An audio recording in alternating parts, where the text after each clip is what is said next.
ঘোষা লেগে যায় আমার চারা গাছের ভাইরাসেতে ঘোষা লেগে যায় আমার চারা গাছের ভাইরাসেতে ঘোষা লেগে যায়। কোথায় ধোসা লেগেছে জানিনি? আরে পঞ্চায়েত থেকে যে ছোট ছোট গাছগুলো দিয়েছে লাগিয়েছিলাম সেই চারাগুলো সব তো ধসে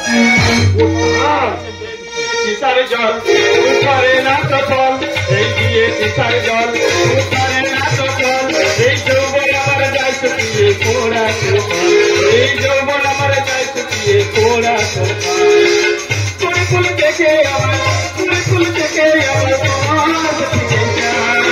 আমার চারা গাছের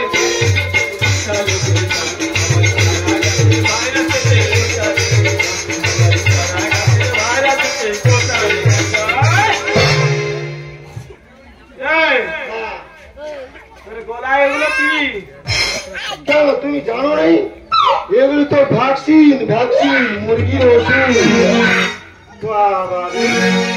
তুই আবার কবে থেকে ভ্যাকসিন দেওয়া শিখেছিস? আমি অনেকদিন দেখি অনেকদিন ধরে ভ্যাকসিন দিচ্ছি অথচ আমি দেখিনি। কি করবো সব যা খেচুড়ি স্কুলে গেলে সকালবেলা খন্তি নাড়ি কি করবো খন্তি নারী কি আর এমনি তোকে গিলানোর জন্য? তাই কি বলিস শোন বলো। আরে পঞ্চায়েত থেকে হ্যাঁ হাঁকিয়ে গেছে পাড়ায় আচ্ছা বলেছে 100 দিনের টাকা ফের দিবে। হ্যাঁ কিন্তু আমাদের তো অনেক টাকা বাকি আছে হ্যাঁ আর সেই টাকাগুলো তো আমাদের দিতে হবে হ্যাঁ কষ্টের পয়সা তো। হ্যাঁ তাই কি বলিস শোন বলো। কাগজপত্র নিয়ে যা হ্যাঁ নিয়ে গে জমা দিবি আর টাকা নিয়ে চলে আসবি। বৌদি একটা কথা বলো কি তোমার কাজ যদি তুমি যাও আমি যেতে পারবো। তুমি যাও মানে? আমি তো সব জায়গায় যাচ্ছি আর তুই তো পাড়া পাড়ায় ঘুরছিস আর গিলছিস আর তুই একটা করে শুনবি। আমি যেটা বলি সেটা শোন। হ্যাঁ বলো।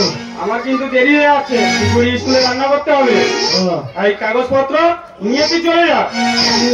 ঠিক আছে যাবি তো? ঠিক আছে কাগজ দাও।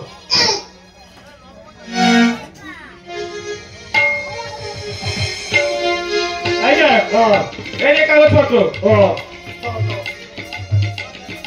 সবাই যেমন লাইন দিয়ে দাঁড়িয়ে আছে সেইভাবে তুই লাইন দিয়ে দাঁড়াবি। ঠিক আছে কোনরকম গন্ডগোল করবি না না ঠিক আছে তো? আচ্ছা ঠিক আছে আমি যাই। তুই প্রচুর বদমাস আমি জানি কিন্তু তোকে একটা কথা বলছি ওখানে গিয়ে কোনরকম গন্ডগোল করবি নি ঠিক আছে? আর আমি যদি শুনেছি যে গন্ডগোল পাকিয়েছিস ওখানে তোর বুকে